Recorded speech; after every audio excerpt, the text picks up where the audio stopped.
नमस्कार दोस्तों, आशा करता हूं आप सब बहुत अच्छे होंगे। देखिए आज हम डिस्कस करेंगे 16-17 अक्टूबर का द हिंदू न्यूज़पेपर और PIB that is press information bureau का इंपॉर्टेंट करंट अफेयर्स। तो लीजिए गाइस स्टार्ट करते हैं। सबसे पहले बात करेंगे डिजिटल बैंकिंग यूनिट्स के बारे में। इस साल का जो हमारा बजट था उसमें भी घोषणा की गई थी कि हम एस्टैब्लिश करेंगे, भारत सरकार एस्टैब्लिश करेगी 75 डिजिटल बैंकिंग यूनिट्स को देश के अलग अलग डिस्ट्रिक्ट्स में।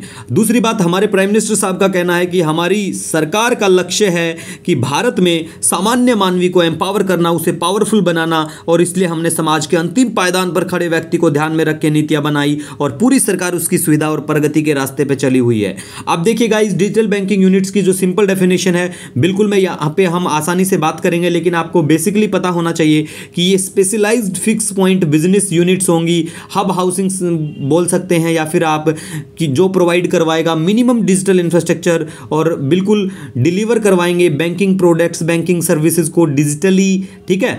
और जो एग्जिस्टिंग प्रोडक्ट्स या सर्विसेज हैं वो भी एज वेल एज रहेंगी। उसमें इतना कुछ नहीं देखने को मिलेगा आपको कि भाई उनको बंद कर दिया जाए, ऐसा सब नहीं होगा। और देखिए उन सर्विसेज को आप अपने आप से किसी भी समय बिल्कुल मतलब अवेल कर पाएंगे। अब देखिए हम यहाँ पे आसान सी भाषा में बात करते हैं कि डिजिटल बैंकिंग यूनिट्स क्या होंगे। देखिए डिजिटल बैंकिंग यूनिट्स की अगर हम बात करें ना, तो ये एक सिर्फ ऐसी विशेष बैंकिंग व्यवस्था है जो मिनिमम डिजिटल इंफ्रास्ट्रक्चर से मैक्सिमम सेवाएं देने का काम करेंगी। ये सेवाएं कागजी जो लिखा पड़ी और झंझट जो भी हम जिसको मानते थे उससे बिल्कुल मुक्त होंगी, फ्री होंगी और पहले से कहीं ज़्यादा आसान होगी। यानी इनमें सुविधा होगी और मजबूत डिजिटल बैंकिंग सुरक्षा भी होगी। और गाँव में, छोटे शहर में कोई भी व्यक्ति जब डिजिटल बैंकिंग यूनिट्स की सेवाएँ लेगा तो उसके लिए पैसे भेजने से लेके लोन लेने तक सब कुछ आसान हो जाएगा, ऑनलाइन हो जाएगा। और इससे देखिए हम कल्पना कर सकते हैं कि यार देखिए आपको बिल्कुल पहले के दिन याद होंगे। आज से अगर हम बात करें 15-20 साल पहले की, तो देखिए कितना झंझट होता था, लोन लेने में काफ़ी टाइम लग जाता था, महीनों बीत जाते थे। तो जब जिस चीज़ की ज़रूरत है और वो उस टाइम पे नहीं मिलती है तो उसके बाद मिलने से फिर कोई फ़ायदा नहीं होता है ना।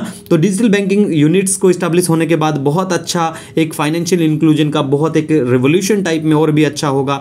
अब देखिए कौन क्या सेटअप करेंगे डिजिटल बैंकिंग यूनिट्स को। तो देखिए commercial banks other than regional rural banks, payment bank और लोकल बैंक, ठीक है, ये सेटअप करेंगे बिल्कुल इन यूनिट्स को with past digital banking experience कि कितना क्या है उसके अकॉर्डिंग, ठीक है। इनमें क्या होंगे वही सब हम जो बात कर चुके हैं कि करंट अकाउंट से संबंधित सेविंग अकाउंट्स होंगे, ठीक है, जो बहुत सारी स्कीम्स के अंडर में खोले गए हैं, तो उन सब का भी बिल्कुल यहाँ पे इन्वॉल्वमेंट मतलब इन सब के अंडर में आएगा।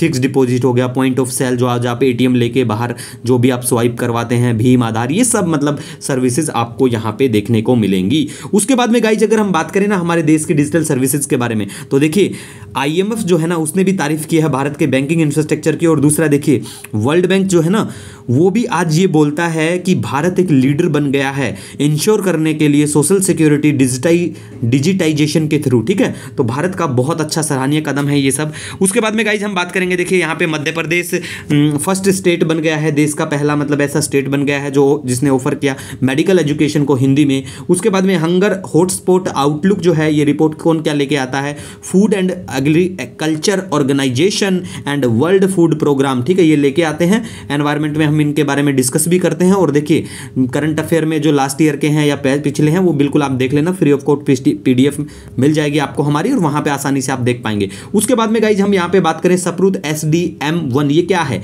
ये रशियन लाइट टैंक है, मतलब कम वजन का है, हल्के का, तो भारत से बिल्कुल हम लोग खरीदने की बातें चली हुई है। उसके बाद में देखिए प्राइम मिनिस्टर साहब ने रिसेंटली एक बिल्कुल एक सेंटेंस से ही समझ ले सकते हैं आप, वो अनाउंस किया जैसे कि 1 पर्सन 1 लैब मंत्र, ठीक है, किसके लिए, CSIR सोसाइटी मेंबर की जो भी मीटिंग चली हुई थी तो उसमें ये बात उन्होंने कही थी।